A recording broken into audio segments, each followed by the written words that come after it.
Perfecto. Sí, una disculpa aquí por los problemas técnicos, pero bueno, suceden con esto que estamos todos acostumbrándonos un poquito más a estos sistemas a distancia. Bien, como les mencionaba, la vitamina D es considerada actualmente más que una vitamina, una hormona, y una hormona tipo esteroide, porque logra sus acciones, que son múltiples en el organismo, no solamente están restringidas al aparato o sistema óseo, sino que tiene mucha injerencia en prácticamente toda la economía, una serie de sistemas que va a mejorar las funciones tanto endocrinas como funciones de reparación, regeneración y estimulación, en este caso del sistema inmunológico. Dentro de la plática vamos a tener varios aspectos importantes. Por ejemplo, ¿qué es la vitamina D? Que ya mencioné que más que una vitamina es una hormona. ¿Dónde se lleva a cabo su síntesis y metabolismo? ¿Cuáles son las acciones que tiene la vitamina D, tanto a nivel óseo como extraóseo? ¿Cuáles son las consecuencias de la deficiencia de vitamina D y a qué se considera deficiencia, insuficiencia o suficiencia de esta vitamina en el organismo, así como cuál es su papel en el sistema inmunológico y cómo puede ayudarnos a mejorar las enfermedades respiratorias, en especial ante la invasión de agentes infecciosos. Comenzaremos mencionando lo que muchos de ustedes ya saben, que la vitamina D, el 90%, se sintetiza a partir de la radiación ultravioleta. Es muy importante que se sepa que es el tipo UVB el que puede estimular esta molécula que se llama 7-hidrocolesterol, que después se va a convertir a una previtamina D3 y finalmente a la forma que es calcitriol. Pero cuando se absorbe a través de la piel,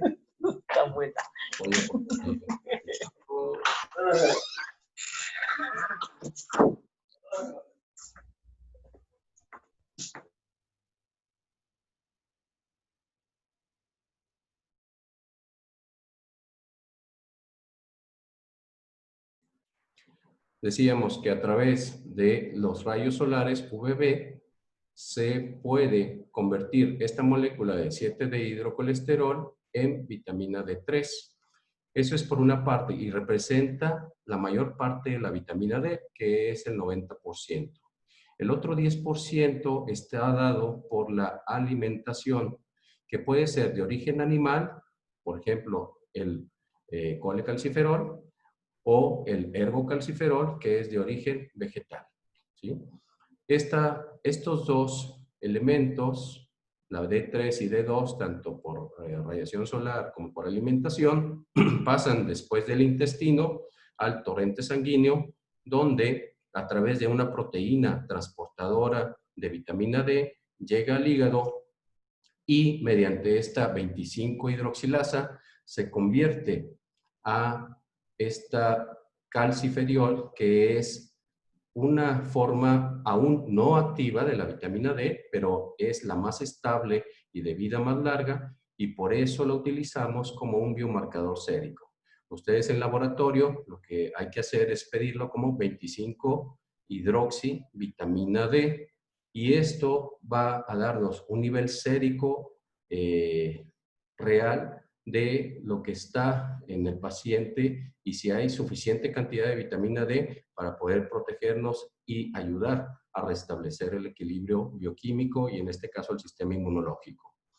Después de convertirse a 25-hidroxivitamina D, pasa a través del torrente sanguíneo al riñón, donde a través de una enzima llamada 1-alfa-hidroxilasa o citocromo P27B1 se convierte a su forma activa, que es el calcitriol o 1,25-dihidroxivitamina D.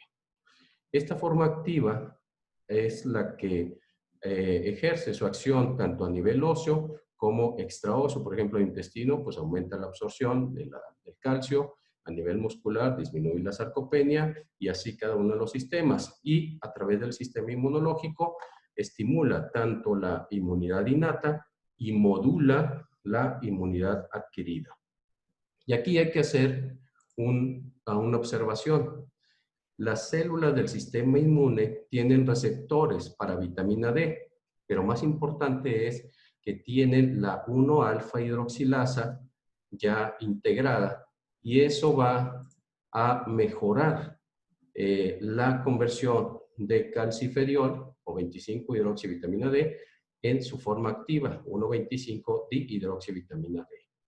Esta opción que tienen las células del sistema inmune es muy importante porque después veremos cómo a través de ellas se lleva a cabo la producción de citoquinas, de anticuerpos y de inmunomoduladores.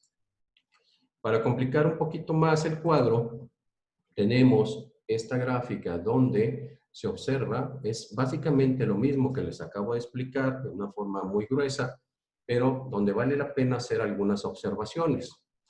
Tenemos la radiación ultravioleta B, que es importante porque representa el 90% de la producción de esta vitamina.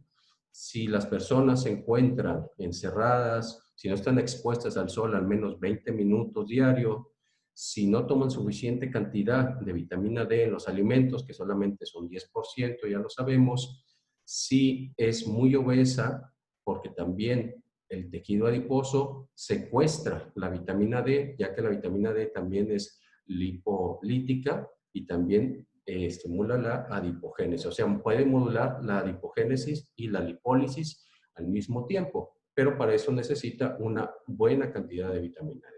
Secuestrarla a partir de la sangre de esta proteína transportadora de vitamina D. Decíamos que si no hay una suficiente exposición, entonces pues no hay producción de vitamina D y sus niveles también de la forma activa disminuyen. Ya una vez que entra el torrente sanguíneo, decíamos se convierte a 25-hidroxivitamina D y de ahí a la 1,25-dihidroxivitamina D en el riñón gracias a la 1-alfa hidroxilasa. Y pasa al núcleo de la célula, donde a través de los receptores para vitamina D, aquí representados en azul, pueden estimular la transcripción mediada por esta vitamina y lograr ejercer sus acciones. Tanto a nivel óseo como extraóseo, los órganos tienen ciertos receptores que nos ayudan a esta conversión. Y, por ejemplo, algo interesante es cómo la vitamina D es determinante tanto en la aparición como en el crecimiento de ciertos tumores, en especial aquellos relacionados con próstata, colon y cáncer de mama, donde al estimular los receptores de vitamina D pueden regular transcripcionalmente en la célula el código genético y de esa manera estimular, por ejemplo, el P53, que sabemos que para el ciclo celular, es decir, frena el crecimiento, puede mejorar la diferenciación celular, con lo cual la célula tumoral se vuelve menos agresiva y puede estimular la apoptosis, es decir, la muerte celular de estas células que están en el proceso de ser células cancerígenas. Y acá tenemos abajo, a la izquierda, el sistema inmunológico, como al ingresar a través de los receptores de vitamina D, pues la célula reacciona produciendo una respuesta antimicrobiana en caso de que se le presente algún antígeno, favorece la quimiotaxis, la fagocitosis, las catelicidinas, que son un tipo de proteína antimicrobiana, las defensinas B4, B2, que son citoquinas por parte de los linfocitos B, especies reactivas de oxígeno, es decir, con lo cual favorecen la oxidación y destrucción de estos microorganismos, la interleuquina 1, que es proinflamatoria, y a través de los receptores de vitamina D y la alfa hidroxilasa, estimula la diferenciación y proliferación de los macrófagos, ¿sí? Este cuadro es muy interesante, es muy bonito porque es muy gráfico en todo lo que explica y de una manera muy detallada.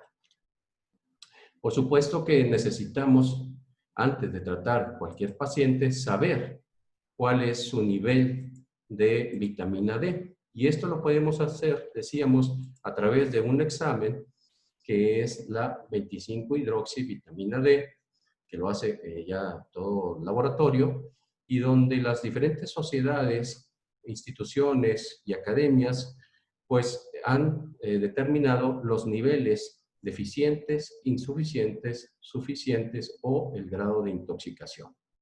Es muy importante que ustedes tengan en la mente este grado de nivel sérico de vitamina D para que puedan tratar de manera efectiva a sus pacientes y puedan ejercer una verdadera acción antiviral o antimicrobiana, dependiendo de lo que estemos haciendo. Así tenemos, por ejemplo, la deficiencia, según la Sociedad de Endocrinología, se define como un nivel inferior a 20 nanogramos por mililitro. Si hay una insuficiencia, se consideran los niveles entre 21 y 30 nanogramos por mililitro. Si hay suficiencia, es mayor de 30 nanogramos por mililitro o 75 nanomoles. Para que no se pierda, un nanogramo por mililitro es igual a 2.5 nanomoles. Y la intoxicación, algunos mencionan 100 nanogramos, pero la mayoría está de acuerdo en que arriba de 150 nanogramos por mililitro puede ocurrir un grado de intoxicación o hipervitaminosis D. Quisiera que recordaran muy bien este nivel porque es un determinante tanto para la propagación, por ejemplo, del virus, como la aparición de diferentes enfermedades. Entonces, su objetivo principal es que el paciente se mantenga en niveles suficientes de vitamina D, como serían más de 30 nanogramos, idealmente por arriba de 40 nanogramos. Y esto va en relación a lo siguiente.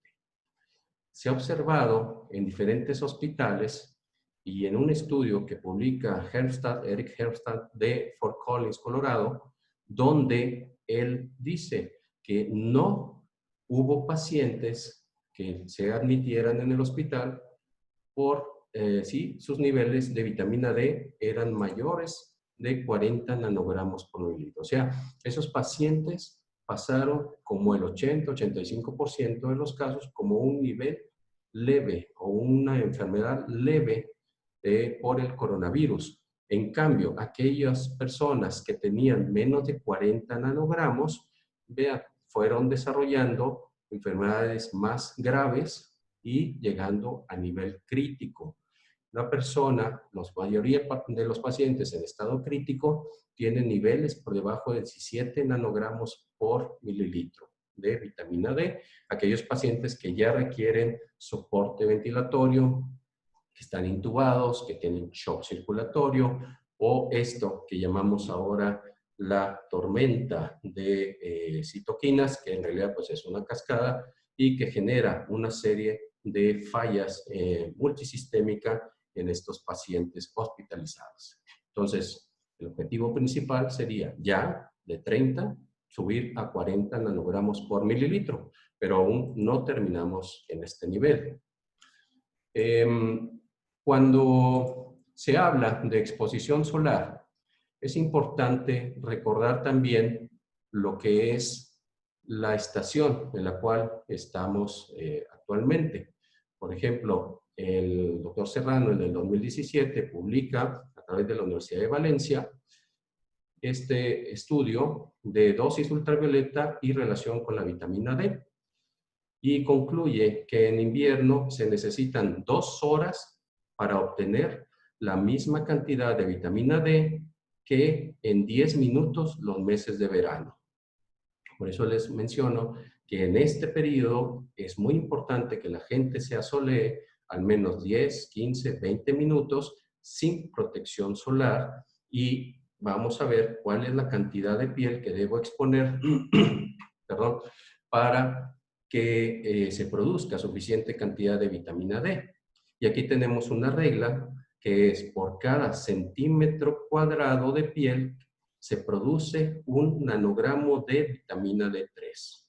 Yo necesito producir al menos 40 nanogramos si es que me mantengo en condiciones estables. entonces voy a exponer 40 centímetros cuadrados de piel. ¿Qué quiere decir esto? Simplemente exponer los brazos y antebrazos, tanto en su cara ventral como dorsal, hacia adelante y hacia atrás, 10 minutos al menos en cada uno. Es decir, y este dato pues es muy práctico para dárselo a los pacientes y es muy necesario porque si ustedes se ponen a pensar un poco en lo que pasará con aquellas personas que han estado encerradas sin radiación solar, sin ingesta de vitamina D y con factores de riesgo para coronavirus, entonces pues podemos adelantarnos a esta catástrofe que pues, se ve venir en corto tiempo. Y aquí tenemos la exposición solar que mencionábamos. En primavera y verano tenemos en 10 minutos, mínimo 30 minutos en promedio, pero en invierno debería ser alrededor de 130 minutos, es decir, más de 2 horas de exposición solar para radiación UVB. ¿Okay? Eso es en las diferentes estaciones del año. Si no se tiene acceso a esa radiación, entonces puedes optar, ya sea por una cámara que te dé radiación ultravioleta o dispositivos, por ejemplo, los que usamos en el caso de los pacientes con vitiligo, para proveer esta radiación UVB y durante el tiempo y la cantidad de piel necesaria para aumentar esos nanogramos a nivel sérico. Lo importante es que reciba esta producción a través de la piel que representa el 90% de la vitamina D. También en relación a la alimentación podemos mencionar, como contrario a lo que muchos pensarían, que los lácteos son ricos en vitamina D, y aquí vemos cómo la leche de vaca solamente proporciona 3 a 40 unidades por litro, y otros lácteos como el queso, cheddar, parmesano, suizo, etcétera, no pasan del 44 unidades por cada 100 gramos. En cambio, alimentos, por ejemplo, el shiitake produce 1660 unidades por cada 100 gramos, pero de ahí para abajo, solamente los alimentos, los pescados ricos en grasa, son los que se llevan las palmas con una excelente cantidad de vitamina D por cada 100 gramos de alimento. ¿Sí? Entonces, ¿cuál es el mensaje? Tener estos alimentos en casa y consumirlos en este momento porque es necesario, aparte de mejorar la exposición solar, la absorción a través del intestino de esta vitamina D. Eso si nuestra función intestinal se encuentra adecuada, si tenemos una buena capacidad enzimática que nos permita la absorción de nutrientes, que no exista una incapacidad por el intestino en caso de haber una translocación bacteriana, que no estemos usando antibióticos o sustancias que impidan la absorción de la vitamina D. Y por lo tanto, la gran mayoría de nosotros, pues simplemente no tenemos esa capacidad al 100% y debemos suplementar de una manera diaria para mantener esos niveles adecuados, es decir, óptimos, sobre todo en esta época.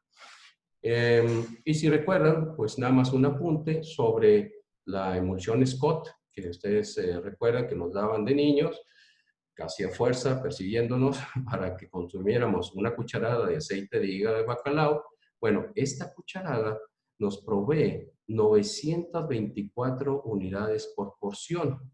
Quiere decir que si obtenemos 1000 unidades de vitamina D a nivel solar y obtenemos 1000 unidades a través de la alimentación, específicamente a través de los pescados grasos y el hígado de bacalao, podemos entonces más o menos mantener un buen nivel de vitamina D, más sin embargo depende mucho de la individualidad bioquímica de cada persona. ¿Sí? Pues los demás ya los habíamos mencionado. ¿Cuál es la ingesta recomendada de vitamina D? Y aquí las diversas autoridades en el mundo pues han señalado de 0 a 1 año 10 microgramos por día, de 1 a 59, 15 microgramos y mayores de 60, 20 microgramos por día. La ingesta mínima recomendada. Esto tomando en cuenta que 1 microgramo es igual a 40 unidades. Es decir, estaríamos hablando que un bebé de menos de un año debería consumir 400 unidades diarias.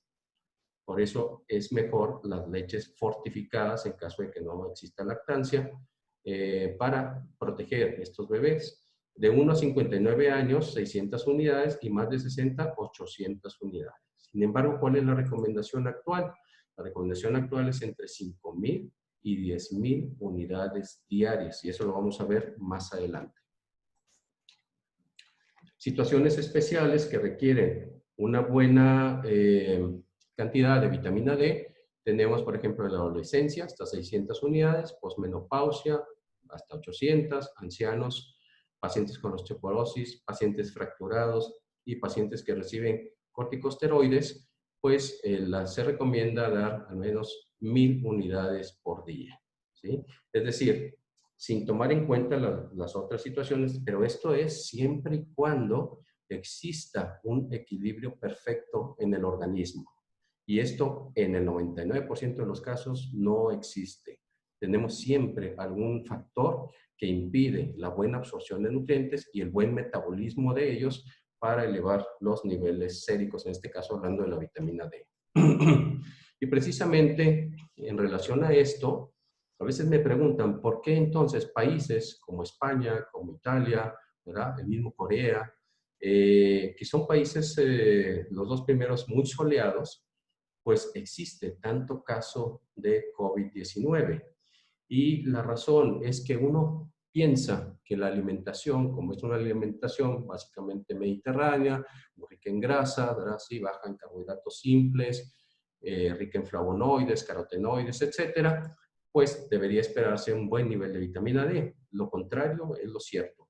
En este estudio llevado a cabo en España, precisamente, que se llama Estudio Anives, con más de 2,000 personas, donde este estudio quiere decir antropometría, ingesta y balance energético en España, se define que las personas en promedio, su ingesta media de vitamina D es de tan solo 4,4 microgramos por día.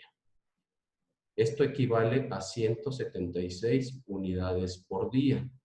Y habíamos dicho que necesitamos al menos 800 unidades diarias en un adulto que se mantenga estable o la homeostasis, ¿sí? En general en su cuerpo, es decir, que no tenga ningún factor agravante. Entonces, si ellos que están en una situación privilegiada, donde los alimentos, es una alimentación básicamente rica en grasa, tienen una absorción mínima o ni siquiera llega a la mínima necesaria para mantener los niveles de vitamina D, pues es lógico esperar que el virus se pueda replicar de una manera rápida y efectiva. Aquí están las relaciones de bibliografía para todo el que lo pueda o quiera consultar. Con mucho gusto se las podemos enviar a través de Samuel o de Sandra. El déficit de vitamina D también en España, vean ustedes, y curiosamente es el déficit nutricional más común en ese país, al igual que en Italia. En nuestro país, por ejemplo, en México, tenemos el hierro, el zinc, el cobre, y eso nos predispone esas deficiencias a obesidad y a síndrome metabólico, anexando también a un gen que también nos facilita ante la interacción entre azúcares simples o alimentos procesados, como es el gen amerindio. Este gen nos predispone a síndrome metabólico y no necesariamente tiene que ser en el adulto. Desde niños ya tenemos esta cierta predisposición a enfermedad cardiometabólica. Pues bien, en España el 86% de las personas no alcanza el valor promedio.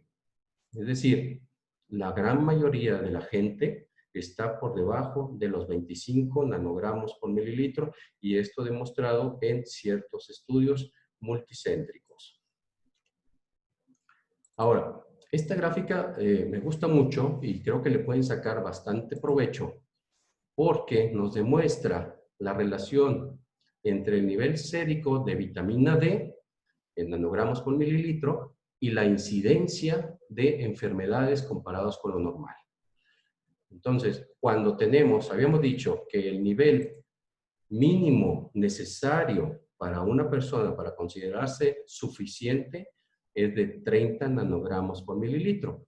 Pero vean, el 90% de la gente está por debajo de 25. Quiere decir que tiene una incidencia y una fuerte predisposición a enfermedades infecciosas, a nacimientos de bajo peso, a osteomalacia, hipertensión e infarto al miocardio.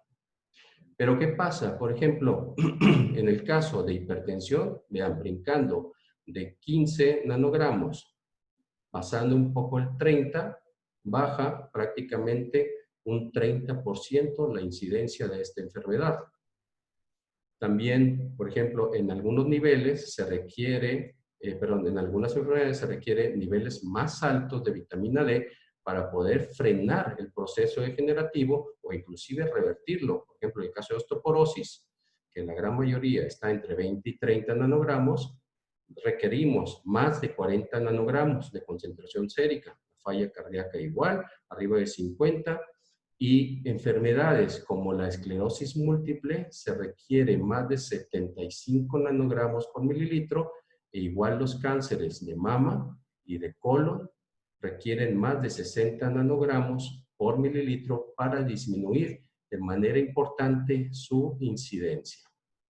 Y pues obviamente digo, la diabetes tanto tipo 1 y el síndrome metabólico pues baja tremendamente esta incidencia de un nivel de 30 nanogramos pasando los 40, 50 que sería lo ideal a solamente un 20% de incidencia. Y he dejado aquí la influenza porque vean ustedes cómo la gran mayoría está por debajo de 20 nanogramos cuando sucedió esta epidemia, pero pasando de 30, vean a dónde llega la incidencia, o sea, menos del 10%, comparado con un 60%, simplemente brincando de 20 a 30 nanogramos por mililitro. Esta gráfica, si ustedes la imprimen y la tienen en su escritorio, puede ser una guía muy importante para definir los niveles séricos a los cuales quiero llevar mi paciente con determinada patología, sabiendo que la incidencia puede disminuir de manera importante brincando ese nivel que tenemos ya identificado en muchos estudios, tanto para prevención como para regeneración de estas patologías crónicas. ¿Okay? Y eso creo que le puede sacar un mundo de provecho para estos niveles.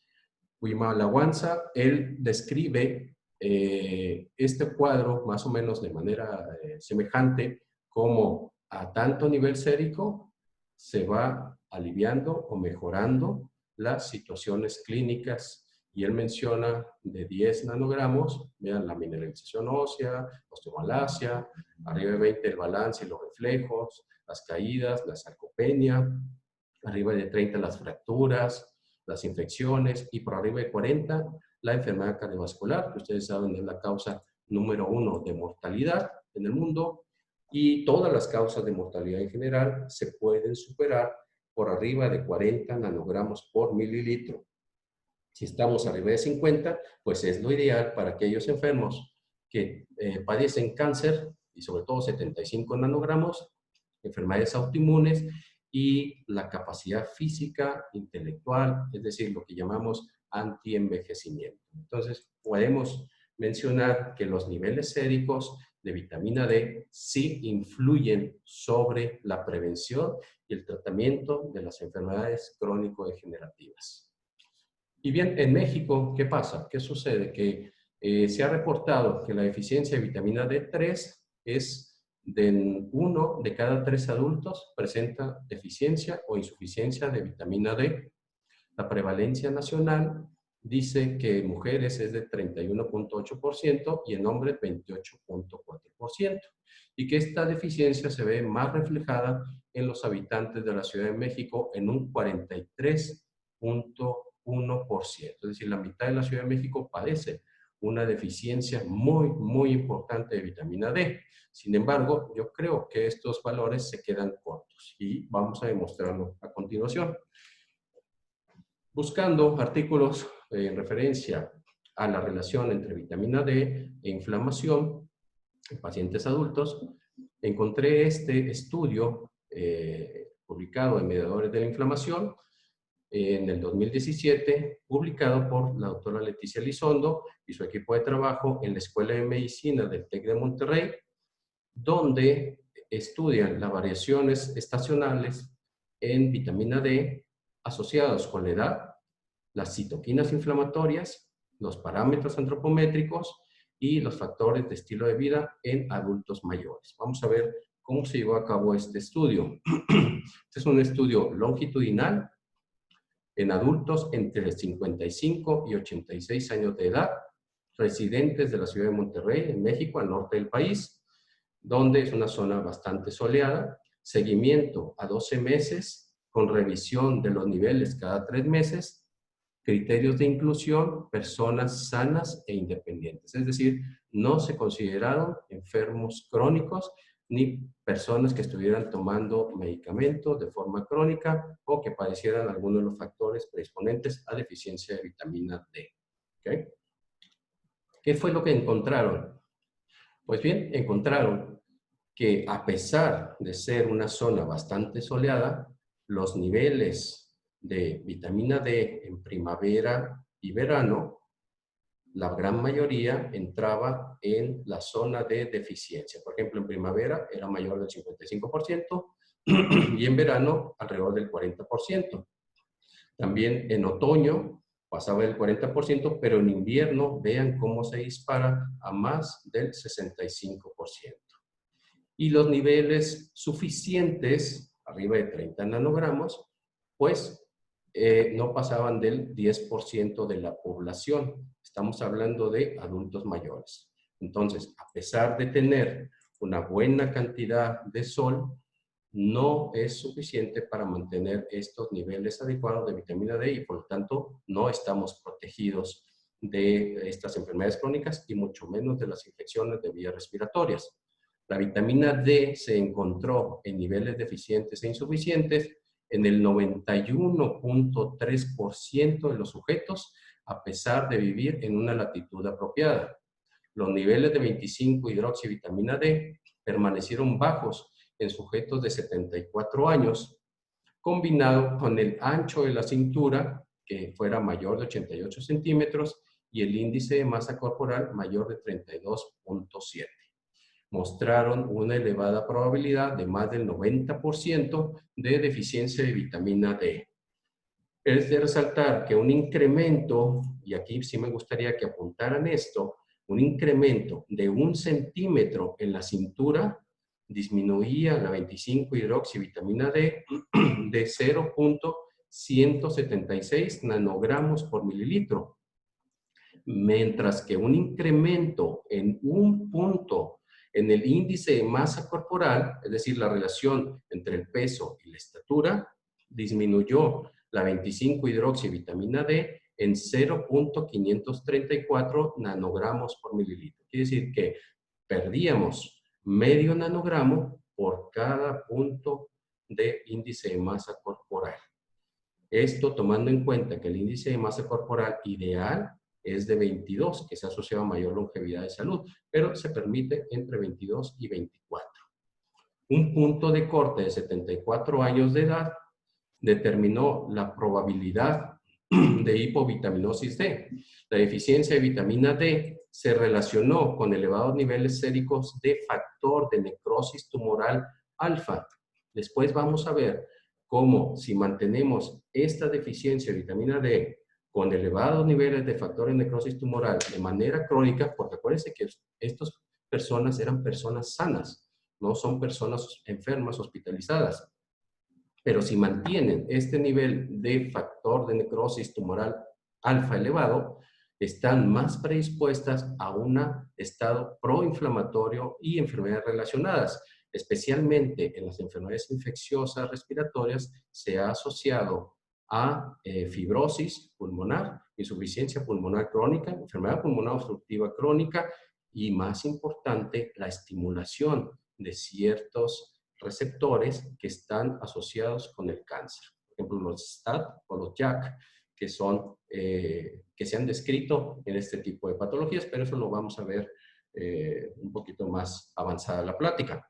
Pero es simplemente para recordarles cómo hay ciertos factores que se nos pierden, y este es un dato objetivo, claro, conciso, ¿sí?, que debemos tomar en cuenta en todo paciente que acude a nuestra consulta, que es la cintura mayor de 88 centímetros, el índice de masa corporal y sobre todo la edad de 74 años en adelante. Son 3 factores que pueden predisponernos a una inflamación crónica y por lo tanto a una infección.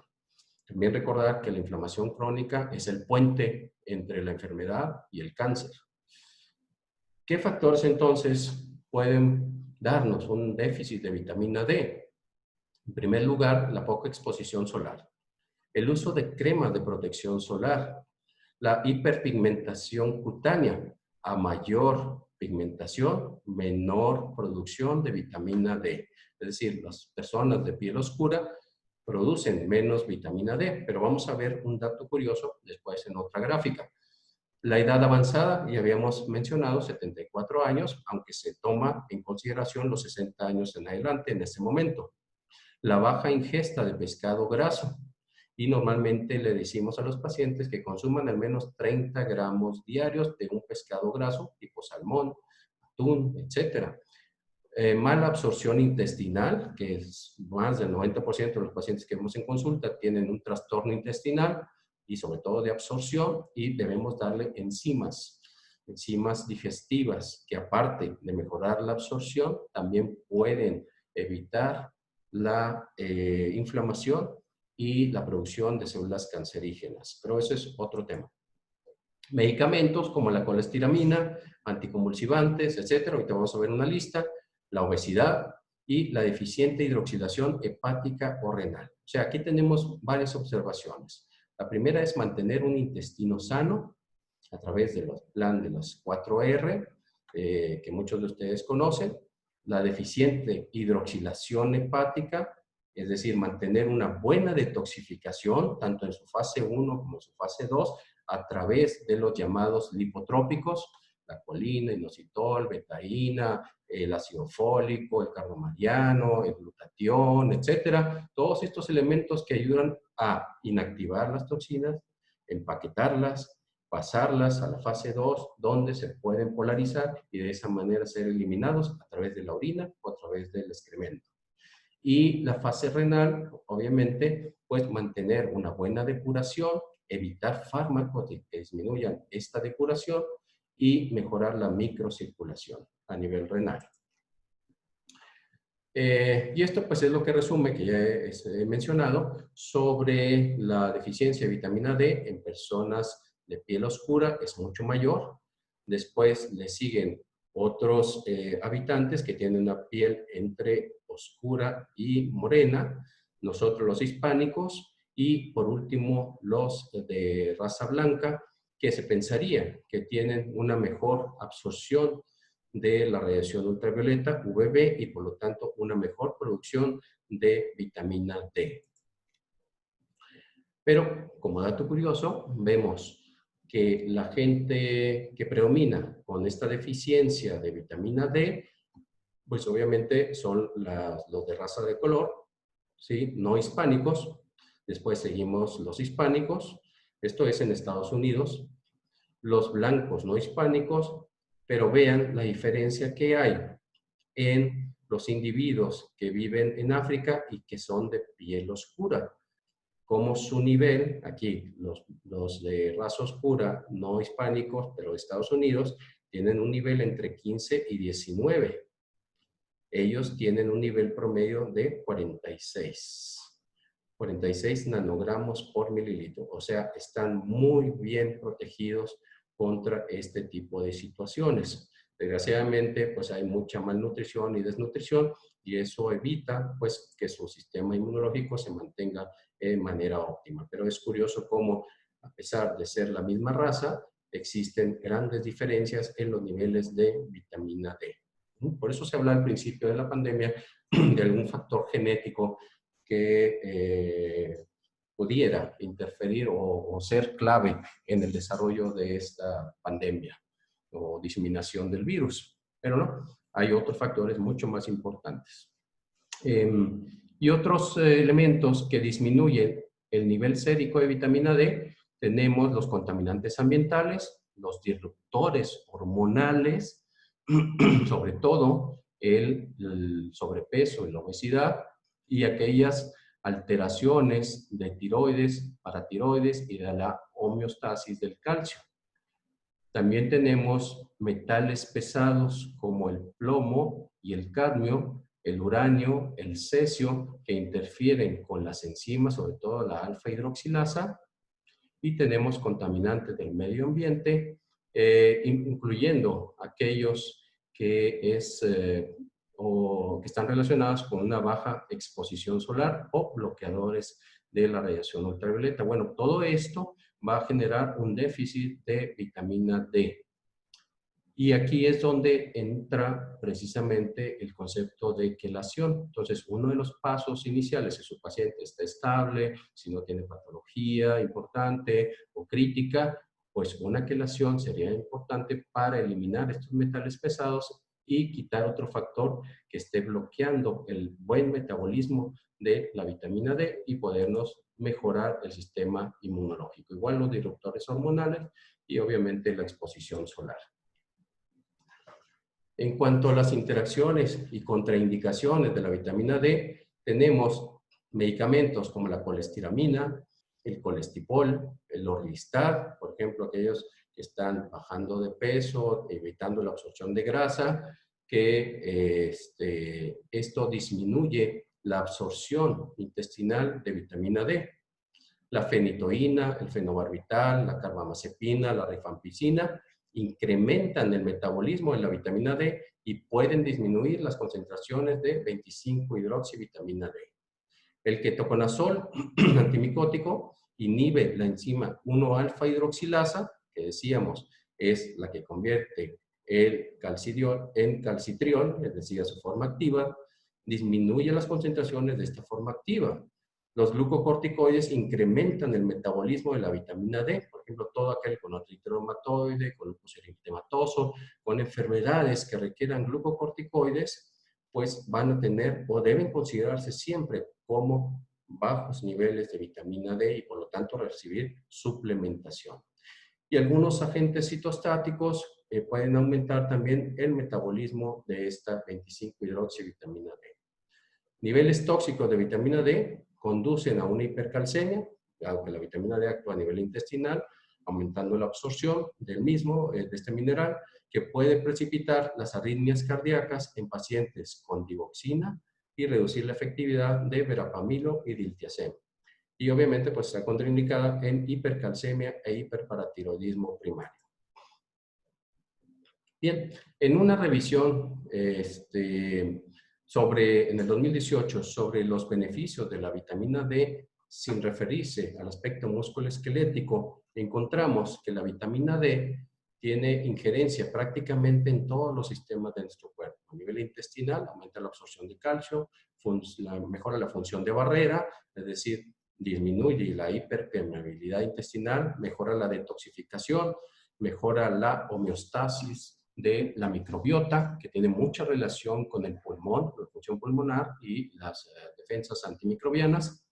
Mejora el riñón, disminuyendo la inflamación, la proteinuria y la renina, es un regulador de la renina-angiotensina. Mejora la secreción de insulina, la sensibilidad a la insulina y la absorción de glucosa. A nivel cardiovascular es antihipertensiva, mejora la compliance vascular, mejora la presión arterial y mejora el funcionamiento del músculo cardíaco. A nivel de tejido adiposo es un modulador de la lipogénesis y lipólisis. En la piel ayuda a la diferenciación de queratinocitos y la reparación de heridas. A nivel musculoesquelético, el desarrollo muscular y esquelético, la reparación y, por supuesto, disminuye el grado de envejecimiento de este sistema. Y en sistema nervioso central, el desarrollo psicomotor y es un neuroprotector. Y en el cáncer, pues ya habíamos platicado cómo disminuir la proliferación, aumenta la apoptosis, aumenta la diferenciación, disminuye la migración y por lo tanto las metástasis, disminuye la invasión celular y disminuye las propiedades proangiogénicas, que es como se diseminan los tumores. Y en el sistema inmune, vean cómo tiene dos acciones que parecieran opuestas, pero en realidad son complementarias. La primera es que aumenta la inmunidad innata y la segunda es que regula la inmunidad adaptativa, es decir, disminuyendo la expresión de los linfocitos T helper 1 y aumentando la expresión de los helper 2, con lo cual se consigue una acción antiinflamatoria y una acción antimicrobiana. ¿Okay? Eso es en relación a las acciones extraóseas o musculoesqueléticas de la vitamina D. Y aquí están, en resumen, como la vitamina D en suficiente cantidad, y esto hay que recalcarlo mucho, porque no esperemos que la vitamina D haga el trabajo tan solo por estar ahí presente. Necesitamos darle un excelente nivel sérico para que pueda trabajar. Tiene acciones directas y acciones indirectas a través del control del estrés oxidativo. Y esto nos lleva a una reducción en el daño en el DNA y nos protege a la célula de su destrucción. Mejora el sistema nervioso central, sobre todo el aspecto cognitivo, mejora la depresión, por ejemplo, combinado con niacina entre 250 hasta 3000 miligramos, podemos mejorar y sacar rápidamente a estos pacientes de la depresión. Reduce el riesgo cardiovascular, la enfermedad vascular periférica, el infarto al miocardio, la apoplejía o accidente vascular cerebral, facilita el envejecimiento saludable, previniendo enfermedades pulmonares, cáncer, sarcopenia y obviamente las caídas, que son una causa muy común de muerte e inactividad en las personas adultas mayores. También mejora los efectos parácrinos y autócrinos, mejora la inmunidad y la respuesta ante infecciones, disminuye la obesidad y el síndrome metabólico, incluyendo también diabetes, y mejora la función mitocondrial. Entonces, la vitamina D, por eso decía en un principio que es multifacética y es extraordinaria la labor que ejerce nuestro cuerpo, sobre todo a nivel del sistema inmunológico. Entonces, para redondear esto del sistema inmune, tenemos que las células de este sistema tienen receptores para vitamina D, prácticamente todos. Ahorita vamos a ver algunos casos en especial. En una revisión hecha por Diane Berry en el 2011, publicada en el British Journal of Nutrition, dice que la vitamina D actúa como agente antiinfeccioso frente a resfriados, gripe, bronquitis, neumonía y tuberculosis. ¿Okay? Entonces, ya hay muchos estudios al respecto sobre la relación que existe entre la vitamina D, la inmunidad y la enfermedad infecciosa respiratoria. La inmunidad, decíamos, es innata. La primera barrera que tenemos pues, son las células epiteliales, nuestra piel, nuestras mucosas, que deben impedir la entrada de agentes infecciosos. Sin embargo, cuando la superan, pues los fagocitos, los macrófagos, los monocitos, los linfocitos entran en acción, degradan estos microbios o estos bichos que entran a nuestro cuerpo y presentan los antígenos ante las natural killer y estos y otras células que son las células dendríticas lo presentan a los linfocitos T y de esta manera los linfocitos T pues generan una inmunidad o una memoria inmunológica para cuando se encuentren nuevamente con estos agentes infecciosos puedan producir más linfocitos, tanto B como T. Recuerden que los B son los productores de las inmunoglobulinas y los T los de la inmunidad celular, pero también estas células producen, ¿qué? Producen citoquinas y lo hacen de una manera muy eficiente, rápida y que puede, si se sale de control, producir una hiperinflamación. Esto es en cuanto a la inmunidad. Ahora, ¿cómo actúa la forma activa de la vitamina D en el caso de las células inmunes? Pues primero, decir que estas tienen receptores para vitamina D, que cuando entra la 25-hidroxi se activa la 1-alfa-hidroxilasa y en la conversión a su forma activa genera que monocitos y macrófagos aumente la producción de interleuquina 1, la proliferación celular, las catelicidinas, que decíamos son proteínas antimicrobianas, pero también actúan sobre las cápsides virales, aumenta la actividad de los receptores de vitamina D y sobre todo de la alfa-hidroxilasa. En el caso de las dendríticas, que estas dendríticas, recuerden, son el puente entre la inmunidad innata y la inmunidad adquirida. En estas células va a inhibir la maduración, la presentación de los antígenos y las CD40, 80 y 86, que son proinflamatorias, al igual que la interleuquina 12, pero también estimula la interleuquina 10, que es antiinflamatoria. Es decir, la vitamina D trata de mediar la respuesta inflamatoria en esta fase innata de la inmunidad. Y después, cuando pasa a las células de memoria, células de T o B, pues vean lo que sucede. Incrementa las interleuquinas 4 y 10, que decíamos son antiinflamatorias, y incrementa también las células T reguladoras o disminuye la respuesta inflamatoria también. Y en las células B estimula los receptores de vitamina D, pero también una enzima, el citocromo 24A1, que esta es la encargada de degradar a la 1,25-hidroxivitamina D y a la 25-hidroxivitamina D. Como todo, tiene que haber un balance. Entonces, si hay una excesiva represión por la 1,25-hidroxivitamina D, pues entra la citocromo P24 y le dice, no, espérate tantito, o sea, hay que mejorar la inmunidad y la respuesta inmune para que estos agentes que nos están invadiendo, pues no se pasen de la raya, por decirlo de alguna manera coloquial, ¿no? Pero es más que todo para que se entienda cómo, o me puede explicar cómo estas células están siendo moduladas por la concentración de 1,25-dihidroxivitamina D3.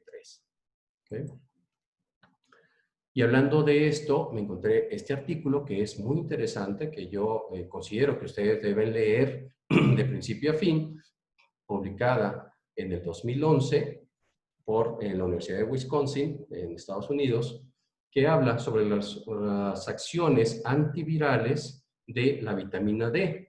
Para no hacerles muy largo la teoría, se los dibujé o traté de hacerlo de la mejor manera, donde a partir del leucocito, las células que recubren el alveolo en nuestros pulmones tienen una mayor expresión o un predominio de la citocromo P27B1, que recuerden que es la 1-alfa-hidroxilasa, sobre la citocromo 24A1, que recordemos es la que degrada a la forma activa de la vitamina D. Esto hace que predomine la 1,25-dihidroxivitamina D, la cual va a estimular la producción de un factor muy importante y determinante para la inflamación, que es el factor inhibidor kappa de las células B alfa. Este factor va a inhibir precisamente otro factor que es muy inflamatorio, que es el factor nuclear kappa beta, que este se dispara cuando tenemos un proceso de inflamación, sobre todo aquellas infecciones virales. Entonces vean cómo la naturaleza provee tanto los elementos para poder combatir los agentes infecciosos, pero también para proteger los tejidos de la destrucción. No estando contento con eso, el leucocito secreta otros tipos de sustancias en favor de la inflamación. O sea, todavía le cargan más el papel a la vitamina D, que serían el TLR, del cual vamos a recordar algunos de ellos, es el Toll-like receptor, el CD14, que se produce en los monocitos, que estos identifican los lipopolisacáridos bacterianos, las catelicidinas, que son proteínas o péptidos antimicrobianos, que también estimulan, pero identifican algunas partículas de las bacterias, pero también identifican las cápsides de los virus. Este dato es muy importante porque las cápsides están hechas a base de grasa. Esa membrana que cubre al coronavirus está hecha de grasa. y eso lo hace susceptible a la degradación, a la destrucción celular. Por otro lado, la 1,25 de hidroxivitamina D regula o a través de los linfocitos TH1 que la disminución del interferón alfa y la interleuquina 2. Estos son proinflamatorios, pero los frena la vitamina D y esto hace que disminuya la presentación de los antígenos a los linfocitos T por parte de la célula dendrítica. Es decir, le dice, tranquilo, vamos a dejarlo en paz un rato, vamos a tranquilizarnos, ¿verdad? Sí, y tratar de reparar esto antes de volver a atacar a este bicho que nos está invadiendo. Esto es con la finalidad de tener tiempo para reparar el terreno biológico y poder prepararse mejor con una defensa mucho más activa. Y por otro lado, va regulando los TH2, que estos aumentan la interleuquina 4, que decíamos es antiinflamatoria. Esta interleuquina 4 va a inhibir el factor de necrosis tumoral alfa y el interleuquina 1B. Y recuerden que a mayor factor de necrosis tumoral, mayor complicación de la enfermedad, mayor inflamación, mayor destrucción celular y mayor número de secuelas. Pues estos pacientes, aunque salgan de un estado grave de inflamación, tanto respiratoria como sistémica, es de esperarse que muchos de ellos emerjan en tiempo después con complicaciones crónicas, sobre todo relacionadas con el aparato respiratorio, hígado y riñón. Acciones también tenemos a través de los TLR, que decíamos, estos se expresan, estos receptores, en los macrófagos, en los polimorfos nucleares, en los monocitos y en las células epiteliales pulmonares y de muchos otros tejidos. Eso está relacionado con la inmunidad innata. Los TLR2 en especial reconocen a los lipopolisacáridos bacterianos y reconocen también ciertas partículas virales como la cápside y como el ácido nucleico. Esto facilitando la producción de citoquinas y de péptidos antimicrobianos. Es decir, puede ser un papel estimulante de la inmunidad y proinflamatorio. Y por otro lado, viene la otra cara de la moneda, pues también estimula la producción de 1,25 de hidroxivitamina D, que decíamos es el modulador de toda esta respuesta por parte del sistema inmunológico. Ya estimulados, todo esto está sucediendo alrededor del pulmón. Estimulados los receptores de la vitamina D, tenemos la producción de defensinas, que son péptidos antimicrobianos, como macrófagos, monocitos, que son regulados también por la vitamina D activa, las catelicidinas, y en especial que son producidas por los neutrófilos, monocitos, natural killer y linfocitos B, y que van a presentarse estas catelicidinas en la conjuntiva, la córnea, el tracto respiratorio, el tubo digestivo, la piel y el tracto urinario. Por eso no es raro que encontremos manifestaciones tan diversas en COVID-19 que están relacionadas con inflamación y destrucción celular. Pues bien, estas catelicidinas, en especial la LL37, se ha visto que puede disminuir la carga viral y puede disminuir el daño e inactivar virus como el herpes tipo 1, los retrovirus y adenovirus. Es decir, tiene una acción directa antiviral. ¿Cómo lo hace? Bloqueando la entrada en sus diferentes receptores y también rompiendo la membrana. Es un disruptor de la membrana viral. Y esto es muy, muy interesante porque todo esto es a través de los receptores de vitamina D, siempre y cuando exista una conversión a su forma activa. Bien, eso es a grosso modo las acciones antivirales de la vitamina D, pero todavía no hemos entrado en el caso del COVID. Dos estudios básicos que debemos conocer en relación a la vitamina D y las infecciones del tracto respiratorio es publicado por Bergman, del Instituto Karolinska en Estocolmo, en Suecia, donde él revisa 11 estudios randomizados placebo contra vitamina D, con más de 5.600 participantes, con un seguimiento a 6 meses y 75 años de edad promedio. Y se concluye que la suplementación con vitamina D reduce el riesgo de enfermedades infecciosas de vías respiratorias al 50%. Este dato es clave para entender por qué es necesaria la vitamina D. Estamos hablando de un estudio múltiple y llevado a cabo de una manera randomizada. Y existe mayor protección con dosis diaria que con mensual o trimestral. Y esta es una duda que siempre la gente nos pregunta, o los mismos médicos: oye, ¿y si doy dosis semanales? ¿Y si doy dosis mensuales? ¿Verdad? ¿Sí? ¿Y si suspendo cada 3 meses? No. La mayor protección, a pesar de que es una vitamina liposoluble, la vitamina A, D, E y K son liposolubles, y se pueden manejar dosis muy altas, como vamos a ver a continuación, es necesario mantener a diario la dosificación para esos niveles óptimos. Entonces, la mayor protección es a través de dosificación diaria. El otro estudio es publicado en el British Medical Journal por Adrián Martineau del Reino Unido, donde él nos habla de la suplementación con vitamina D para prevención de las infecciones del tracto respiratorio agudo, en una revisión sistemática y un metaanálisis de más de 25 estudios randomizados, doble ciego controlados, o sea que son bastante confiables, con 13,000 participantes, 6 meses de seguimiento y en una edad de 0 a 95 años de edad. La suplementación, en promedio, la suplementación con vitamina D reduce el riesgo de infecciones respiratorias como resfriados, gripe, bronquitis y neumonía. Y hay mayor protección y tiene la misma conclusión con dosis diarias que con mensual o trimestral. Y aquí hay un dato importante: mayor beneficio en individuos con mayor deficiencia y en quienes no recibieron bolos de vitamina D. Este dato también se observa, por ejemplo, en niños. Vamos a ver un estudio en niños, donde los niños que reciben bolos no tienen mejor respuesta que aquellos que se hace de manera diaria, pero sin este bolo inicial.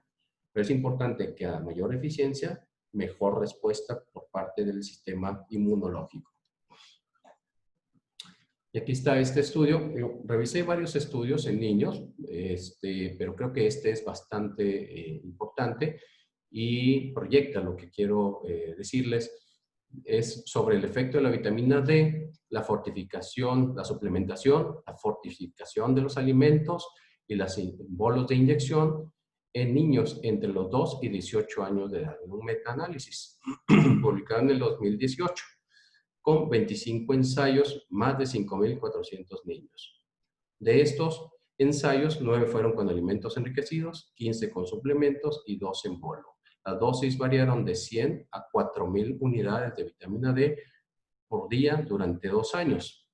La diferencia media ponderada de 25-hidroxivitamina D en suero resultó en un aumento de 0.4 nanogramos por mililitro por cada aumento de 100 unidades de vitamina D por día. O sea, prácticamente nada. ¿Sí? Si damos 100 unidades, simplemente tenemos que recordar que vamos a aumentar solamente 0.4 nanogramos por mililitro. Es decir, por parte de la alimentación, no llegaríamos a esos niveles de 40 nanogramos. Nunca los podríamos alcanzar. La respuesta por cada 100 unidades de vitamina D fue mayor en los ensayos con 25-hidroxi vitamina D basal menor de 12 nanogramos por mililitro. Vean, habíamos platicado que los pacientes críticamente enfermos de COVID están por debajo de 17 nanogramos. En estos niños se encontraron niveles por debajo de 12, pero tuvieron una excelente respuesta con el uso de alimentos enriquecidos y con la ingesta de vitamina D. Entonces, existe una relación que entre la vitamina D, la salud, la disminución de la incidencia en las enfermedades crónicas y sobre todo en las enfermedades infecciosas respiratorias, que existe una modulación por parte de la vitamina D del sistema inmune, tanto innato como adquirido, y ahora vamos a ver cuál es la relación entre la vitamina D y el COVID-19. Todo esto nace de un estudio y conclusiones que publica Giancarlo en Torino, en la Universidad de Torino, diciendo o preguntando si existe un papel preventivo y terapéutico en el caso de la vitamina D en la pandemia del COVID-19. Este estudio se publica el 25 de marzo del 2020 y vean las conclusiones que él saca, y es un estudio que vale la pena que ustedes lean porque es sacado de muchos autores, pero él hace las siguientes recomendaciones o conclusiones que saca de esta revisión. La primera es que la deficiencia de vitamina D aumenta el riesgo de enfermedad y mortalidad por COVID-19 en ancianos. Habíamos hablado mayores de 70 años. La vitamina D es un antagonista de la replicación del virus. Existe clara evidencia entre el valor sérico de 25-hidroxivitamina D y la infección aguda de vías respiratorias. En pacientes con enfermedad intestinal inflamatoria, la corrección de bajos niveles de vitamina D, es decir, por debajo de 20 nanogramos por decilitro, disminuye la incidencia de infección de vías respiratorias tan solo con 500 unidades diarias en este tipo de pacientes. El calcitriol, que es la forma activa de la vitamina D, disminuye el daño pulmonar a través de una modulación del sistema renina-angiotensina. Recuerden que este sistema puede producir edema pulmonar y más inflamación. El calcitriol producido por los fibroblastos del pulmón tiene un efecto preventivo, antiinflamatorio, en neumonía intersticial inducida experimentalmente en los ratones. Se descubrió que una dieta rica en vitamina D es capaz de mitigar los síntomas de la neumonía intersticial en modelos de ratón, y la deficiencia de vitamina D se ha correlacionado con la gravedad de la neumonía intersticial inducida experimentalmente. Después, más adelante, el 15 de marzo de 2020, el doctor William Grant publica esta referencia, que es la suplementación con vitamina D, puede prevenir y tratar la influenza, coronavirus e infecciones como neumonía. La vitamina D, él concluye que reduce el riesgo de infección de vías respiratorias a través de varios mecanismos. El primero es mantenimiento de las uniones celulares, es decir, la barrera pulmonar. Segundo, incremento de la expresión de los péptidos antimicrobianos como catelicirina y defensina beta, destacando que estos péptidos también tienen actividad antiviral. Estimulación de la actividad inmunorreguladora, potencialmente relevante con respecto al riesgo de tormenta de citoquina y neumonía observadas en pacientes con COVID-19. Y aquí viene parte de la clínica. Una carga de dosis alta, estamos hablando de adultos, de 250,000 a 500,000 unidades de vitamina D3 en pacientes ventilados en cuidados intensivos, con una concentración media de vitamina D de 20 a 22 nanogramos, redujo la duración de la estancia hospitalaria de 36 días en el grupo de control a 25 días en el grupo de 250,000 unidades y tan solo 18 días en el grupo de 500,000 unidades. Entonces, estamos hablando de una reducción en el número de días de un 50% en la unidad de cuidados intensivos. Este dato les puede ser muy útil si es que llegan a toparse con pacientes en esta situación crítica. En un ensayo piloto con 30 pacientes críticos con ventilación mecánica, 500,000 unidades de vitamina D3, la suplementación aumentó significativamente las concentraciones de hemoglobina y disminuye la concentración de hepcidina. La hepcidina es una hormona producida por el hígado que es un regulador central del metabolismo del hierro en humanos. Es decir, mejora tanto el metabolismo del hierro como la oxigenación tisular. Durante la epidemia del COVID-19, todas las personas en hospital, incluidos los pacientes y el personal, deben tomar suplementos de vitamina D para aumentar las concentraciones de 25-hidroxivitamina D como un paso importante a la infección y diseminación. Y aquí hay un dato clave muy importante, y en lo que dice es cierto, y siempre lo hemos mencionado. El primero que debe protegerse es el médico que está expuesto ante el agente infeccioso y sobre todo por esa carga viral tan importante. Y desgraciadamente ni el personal médico, ni de enfermería, ni paramédico, ni todos los que trabajan a nivel hospitalario con este tipo de pacientes revisan sus niveles ni de antioxidantes, ni de vitamina D, ni su terreno biológico, ni se están detoxificando y no hacen nada por mejorar su propio sistema inmune. Y es muy, muy importante que lo hagan, sobre todo si tienen factores predisponentes. Bien, entonces, ¿qué hace tan especial a este virus? Lo primero es que cuando tenemos un agente de este tipo, encontrar un talón de Aquiles donde podamos pegarle y dañar todo su sistema de reparación celular.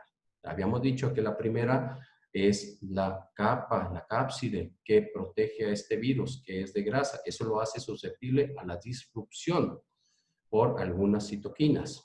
Los segundos son bloquear los receptores de ciertas proteínas que pues, obviamente se tienen que unir a las células que va a invadir a través de estas pequeñas spikes, o sea, las puntas, y de esa manera introducir su RNA para la replicación celular. ¿Okay? ¿Cómo lo hace? Bueno, pues primero llega al pulmón, a través de vías respiratorias, produce una respuesta inflamatoria, decíamos la inmunidad innata en primer lugar, y después se genera la inmunidad adquirida a través de los linfocitos T, y estos van a reclutar un número de células importante, pero lo más trascendente es la proinflamación, las citoquinas proinflamatorias que van a producir todo este daño que hemos estado revisando a través de la infección por el COVID-19. Este virus se reproduce en el cuerpo a través de sus proteínas S en los receptores de la enzima convertidora de angiotensina 2 de la célula. Ya una vez entrando, pues obviamente replica millones de veces su RNA. ¿Okay? Y esto, gráficas se las puse, aparte de la respuesta de producción de citoquinas, que ya hemos estado mencionando continuamente, la producción de interferón alfa, que es proinflamatoria, pero vean ustedes cómo también estimula los tirosinquinasas, que se ha implicado en señalización para interferón alfa, interleuquina 6, interleuquina 10 y 2, es decir, factores tanto inflamatorios como antiinflamatorios. Y también estimulan los JAK, que estos van también a fijarse con el STAT1 y 2, que son traductores de señalización de la transcripción 2, que están implicados en la aparición, estos estimulan la replicación celular y están relacionados con la aparición de cáncer y con fibrosis de órganos. Y entonces, por lo mismo, pues esperamos que estos pacientes se vayan complicando ya una vez que se vayan saliendo de este estado agudo de inflamación o hiperinflamación. Para complicar más la cosa, el SARS pues utiliza estos receptores de la enzima convertidora de angiotensina 2, favoreciendo su replicación, pero también alterando la conversión del angiotensinógeno, tanto 1 y 2, a angiotensina 1 a 7. Es un heptapéptido, es decir, son 7 aminoácidos que están implicados, pero esta angiotensina 1,7 es la que regula los efectos o inhibe los efectos del angiotensinógeno 2 y por lo tanto puede ayudar a disminuir la inflamación, el edema pulmonar y la destrucción celular. ¿Okay? Aquí es donde puede entrar también, y les voy a decir, esto puede ser regulado por la vitamina D. ¿Okay? A mayor angiotensina, 1,7, mejora la vasodilatación, mejora la presión arterial, disminuye el edema pulmonar y disminuye la inflamación. Y todo esto es regulado por la 1,25 dihidroxivitamina D. Ahora, si ustedes han estudiado un poquito lo del COVID-19, pues vemos que tiene 3 estadios. El estadio 1, la infección inicial, en fase de respuesta viral. El estadio 2, la fase pulmonar. Y hasta aquí, hasta la 2A, es donde llega el 85% de los pacientes. De aquí en adelante es pura inflamación. del 2B y obviamente la fase hiperinflamatoria, donde ya existe un estado de hipoxia, disnea, síndrome respiratorio agudo, shock, insuficiencia cardíaca y todos los marcadores de inflamación que ustedes quieran, pero en especial énfasis al factor de necrosis tumoral y la interleuquina 6. ¿Ok? Y bueno, pues las diferentes terapias que se utilizan en las diferentes fases. Entre más temprana sea la acción, pues obviamente menos complicaciones pulmonares y sistémicas tiene nuestro paciente. Y vean ustedes cómo el actor principal en este drama de la tormenta de citoquinas, pues es la interleuquina 6, donde ella va a generar una hiperrespuesta del sistema inmunológico con daño al sistema miocárdico, con hipoxia tanto pulmonar como tisular, estimulación o sobreestimulación del sistema simpático, ruptura de los cardiomiocitos con insuficiencia cardíaca y alteraciones del ritmo cardíaco, así como lesión a órganos blancos. Entonces, este es parte de lo que se ha mencionado, que se debe bloquear una sobreexpresión del sistema inmunológico. Todo esto está dado por la vitamina D y también veremos en los siguientes webinars cómo la melatonina influye mucho en el valor pronóstico, como valor pronóstico para este tipo de situaciones, al igual que la vitamina C y el magnesio. Y esto es lo que se llama pues, la tormenta de citoquinas, perdón, tormenta de citoquinas, pero vean ustedes cómo están los protagonistas, la interleuquina 6 y el factor de necrosis tumoral, en prácticamente todos los capítulos de esta película. Es decir, estos factores, esta tormenta, pues obviamente nos va a perjudicar, disminuyendo las probabilidades de sobrevida a medida que va avanzando la inflamación. Y en relación a esto, pues hay varios estudios entre la deficiencia de vitamina D y la mortalidad, que ya vimos algunos de ellos, donde a mayor deficiencia de vitamina D, mayor mortalidad. Y esta gráfica es muy interesante porque comprendemos, ya sabemos que los países como España, como Italia, tienen una fuerte deficiencia de vitamina D. Y aquí están representados. Aquí está Italia y aquí está España, China, ¿sí? Y Corea del Sur. Como ven, ellos son los que tienen una eficiencia más importante. Y la ingesta de vitamina D en microgramos por día, habíamos dicho que en España es 4.4, esto es en hombres, el azul, y en mujeres, el negro, ¿ok? El color negro. Y entonces vemos como en España e Italia son más o menos igual. La ingesta en países como España es muy baja, ¿ok? En China prácticamente es indetectable y al igual que en Corea del Sur. Y eso explica por qué esta pandemia se propaga rápidamente en este tipo de poblaciones. Vemos el total de casos en rojo y las muertes como son de una manera más importante en estos países que hemos señalado. En el caso de los pacientes críticamente enfermos, vemos esta relación entre la deficiencia de vitamina D y las diferentes poblaciones. Y vean ustedes, ¿qué les llama la atención? Pues que países o regiones como Dinamarca, Finlandia, Suecia, Noruega, Islandia, prácticamente su mortalidad es cero o mínima, así, en algunos casos, comparada con el resto de los países y sobre todo con los países que hemos estado mencionando que viven una situación crítica.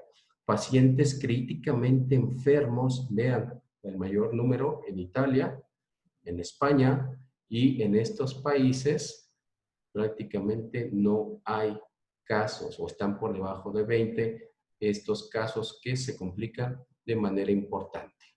¿Okay? Y esto es en relación a sus niveles de vitamina D, porque está entre más alta la columna, mayor deficiencia. O sea, estos países no tienen deficiencia de vitamina D y por lo tanto no tienen más predisposición a enfermedades infecciosas respiratorias y la mortalidad es mucho menor. Recientemente, en abril del 2020, en la revista Nutrients, se pone este artículo de Grant, nuevamente para recordarlos, que ya hay evidencia de que la vitamina D reduce el riesgo de COVID-19 y también reduce la mortalidad. O sea, no hay duda al respecto de que este es un elemento básico en el tratamiento de esta pandemia. En abril también, un poquito más cerca, en abril del 2020, en la Universidad de Medicina, la Facultad de Medicina en Croacia, se presenta esta propuesta en la cual dice COVID-19 y vitamina D.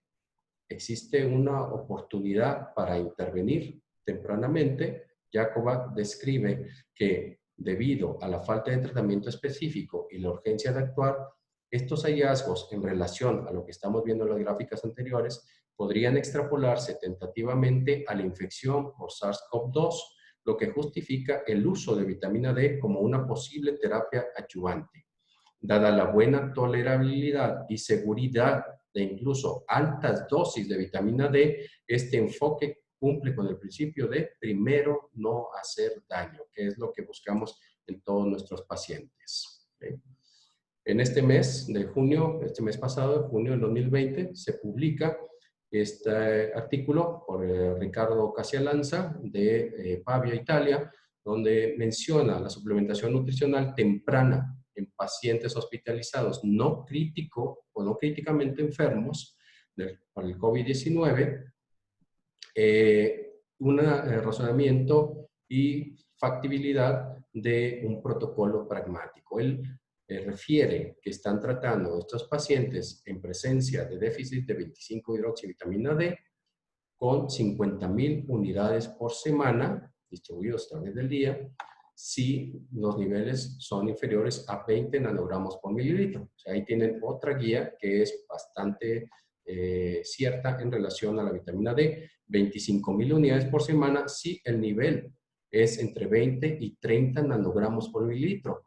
Y él dice, el enfoque particular en la vitamina D se justifica por la creciente evidencia de que su suplementación y restauración a valores normales de pacientes infectados, restauración puede mejorar la recuperación inmunológica durante la infección respiratoria aguda, reducir los niveles de inflamación y activación inmunológica y aumentar la inmunidad contra el patógeno.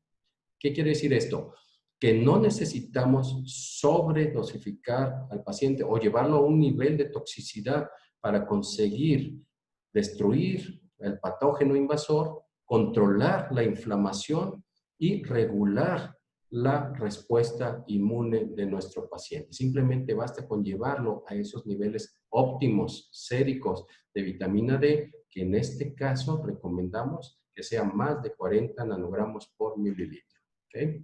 Entonces, ¿dónde buscar la acción de la vitamina D en el coronavirus? Pues aquí les voy a dar un dato clave. Existe, aparte de esta proteína S, este virus o retrovirus se fija a una partícula, a un receptor, que es el DPP4. Este receptor quiere decir receptor dipeptidilpeptidasa. Si ustedes recuerdan, este receptor está asociado con una enzima, esta peptidasa, que destruye a las incretinas que tienen relación precisamente con el control de la glicemia y que existen medicamentos que pueden bloquear estos receptores y por lo tanto evitar la destrucción de las incretinas y regular la glucosa. Pero actualmente se considera un factor de virulencia. Entre más acción tenga este receptor, mayor riesgo de mortalidad. La expresión del receptor DPP4 se reduce significativamente in vivo tras la corrección de la deficiencia de la vitamina D. Ese es un papel crucial que tiene la vitamina D para evitar la entrada del virus a la célula y por lo tanto la replicación y permitir que otros factores puedan destruirlo de manera externa. ¿Okay? Bueno, después de toda esta plática, tenemos que sacar algunas conclusiones que pueden ser interesantes y prácticas para ustedes. La vitamina D es considerada una hormona esteroidea multifacética. Tiene influencia directa sobre el sistema inmunológico. Su nivel es determinante para la prevención de las infecciones respiratorias y otras enfermedades crónicas degenerativas.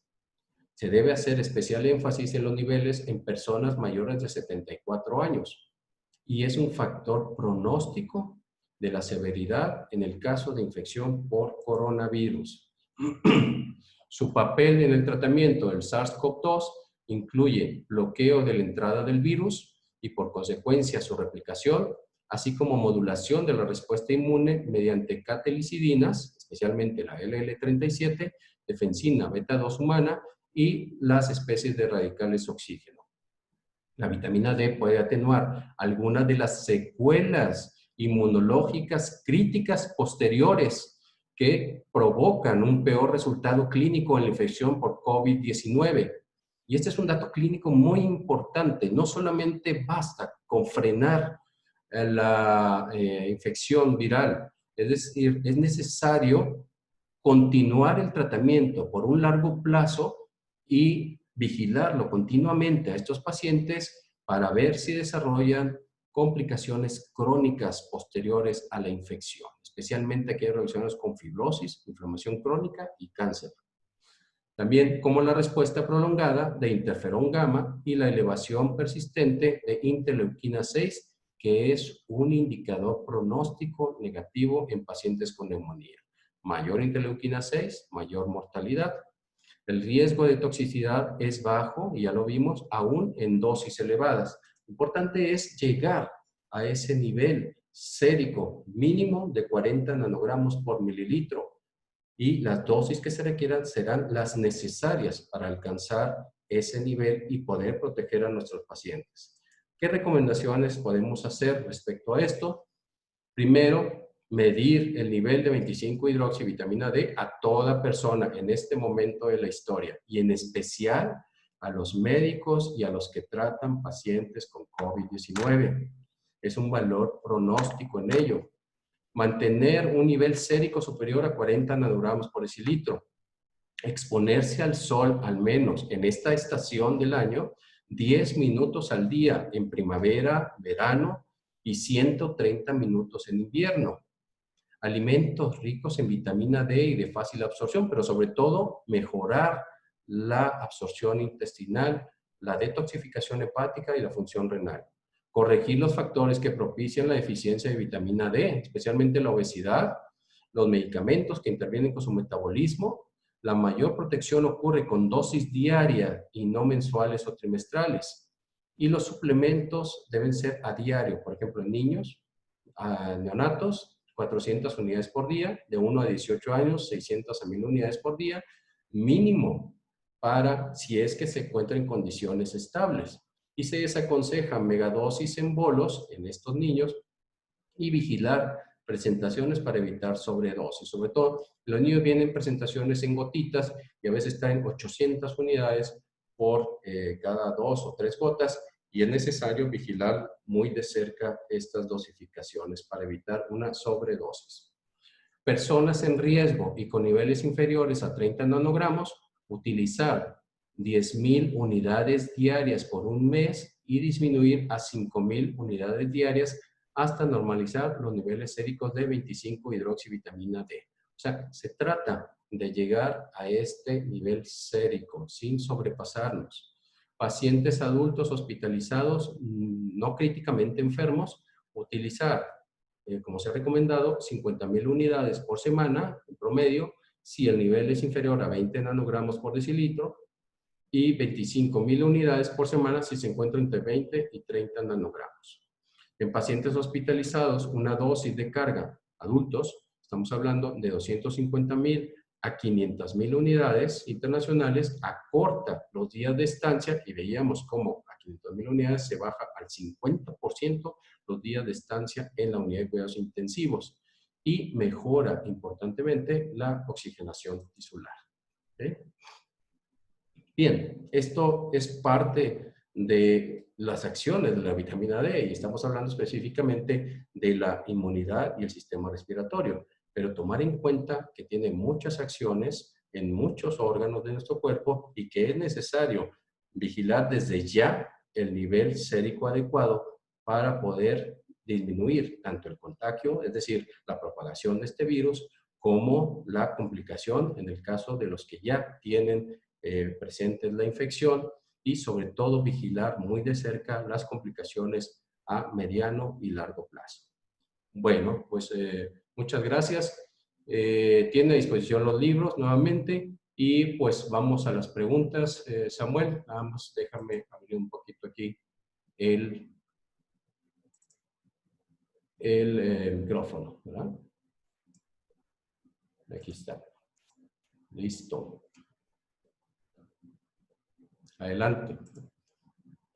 Hola, doctor, muchísimas gracias. Revisando el chat, tenemos muchísimas felicitaciones por parte de los asistentes.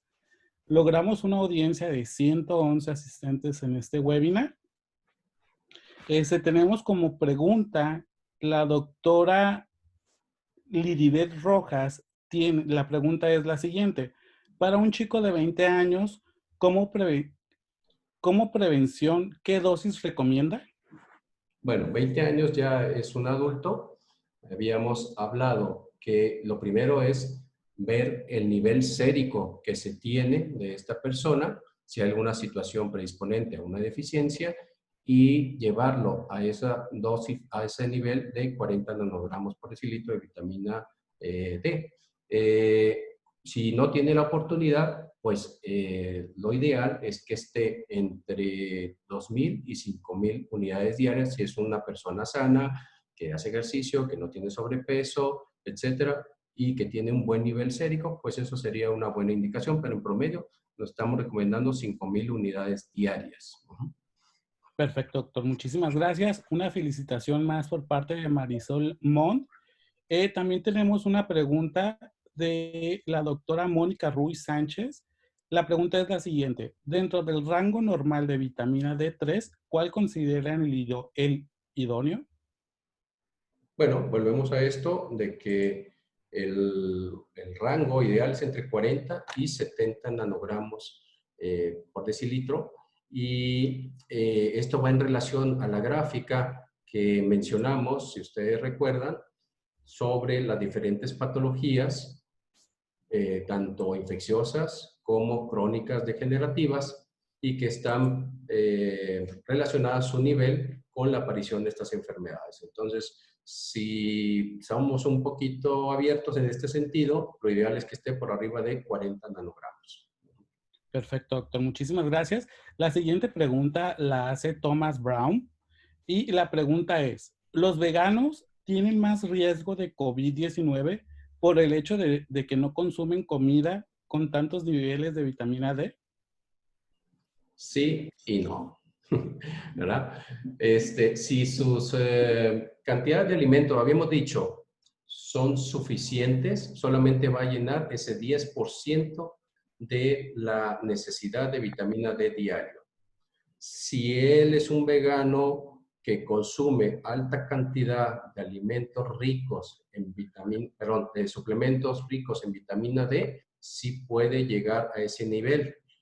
Y si no es así, si no hay exposición solar o hay algún factor predisponente a disminución de este nivel, entonces hay que suplementar con vitamina D. Si tiene conflicto con la vitamina D3, que es de origen animal, pues puede utilizar la D2, siempre tomando en cuenta que esta D2 tiene menos afinidad por la proteína transportadora de vitamina D, y la duración es mucho menor que en el caso de la vitamina D3. Perfecto, doctor. Muchísimas gracias. La doctora Elizabeth Somers Cortés tiene una pregunta. ¿Cuál es el mejor horario para ingerir la vitamina D3 en pacientes con fatiga renal severa? Se divide en dos preguntas. ¿Cuál es el mejor horario para ingerir la vitamina D3? Y la segunda pregunta es, ¿pacientes con fatiga renal severa puede tomar vitamina D3? Sí, de hecho, la segunda pregunta es importante porque la vitamina D también, acuérdense que es una tipo de hormona esteroidea. Y en el caso de la fatiga adrenal hay una deficiencia de estas hormonas y mucho de su metabolismo, de la conversión, por ejemplo, de pregnenolona, progesterona o DHA, depende del nivel de vitamina D. También en el caso del tiroides, la conversión de T4 a T3, aunque no es una hormona esteroidea como tal, pero depende de los niveles de vitamina D3, junto con otros factores como el selenio, el zinc, la vitamina A, etc. Pero la tiroides, perdón, y la glándula suprarrenal, acuérdense que tienen una relación muy íntima y la deficiencia de uno afecta al otro. Pero en el caso de la suprarrenal es necesario mantener la vitamina D y otra muy importante es la vitamina E. 800 unidades diarias por al menos 6 a 12 meses. Y en el caso de la primera pregunta era, ¿En qué horario recomienda tomar la vitamina D3? ¿sí? Normalmente lo recomendamos en la mañana y luego exponernos al sol. Si tiene problemas o cambios de horario, pues puede ser en el horario nocturno. Recuerden ustedes que la vitamina D es una vitamina liposoluble que sí puede acumularse y que es secuestrada en gran parte por el tejido adiposo. O sea, tenemos cierta reserva de la vitamina D, pero obviamente nuestro sistema inmune funciona mucho mejor durante el día, ¿verdad? Sí, que durante la noche. Por eso hacemos los cambios en estos pacientes generalmente durante el día y recomendamos esta dosificación en la mañana y salir a exposición solar para mayor producción de vitamina D. ¿Okay? Perfecto, doctor. Muchísimas gracias. La doctora Perla Gómez tiene la siguiente pregunta. ¿Existe algún medicamento? Perdón. Sí, lo mencionamos, una lista de medicamentos, sobre todo aquellos que pueden impedir tanto su absorción, como la colestiramina, colestipol, lorlistat, etcétera, como aquellos que bloquean su metabolismo, por ejemplo, el ketoconazol, etcétera. Y en la presentación viene una serie de medicamentos y cómo se produce estas deficiencias. Aquí está la diapositiva, ¿verdad? No sé si se logre ver ahí a través de la presentación, pero esta gráfica me imagino que ustedes la van a tener ahí para esta presentación para ellos, para que puedan revisarla con calma. Perfecto. Doctor, se repiten dos preguntas. La doctora María Correa dice, ¿mejora la absorción de vitamina D3 con Prolia? ¿Ok, perdón? Se la vuelvo a repetir. ¿La ingesta de vitamina D3 se modifica con la inyección de Prolia? Ah, de Prolia. Ok, Sí, sí, sí, o sea, mejora tanto la absorción como el depósito de calcio. Pero la función de la vitamina D como tal, no. O sea, es mejor dar la suplementación directa. Es una acción indirecta, sí, pero a través del metabolismo del calcio, no directamente sobre la vitamina D. Ok, la doctora Liz Chapa realiza el siguiente comentario en la sección de chats. En el contexto del COVID-19, ¿cuáles serían sus recomendaciones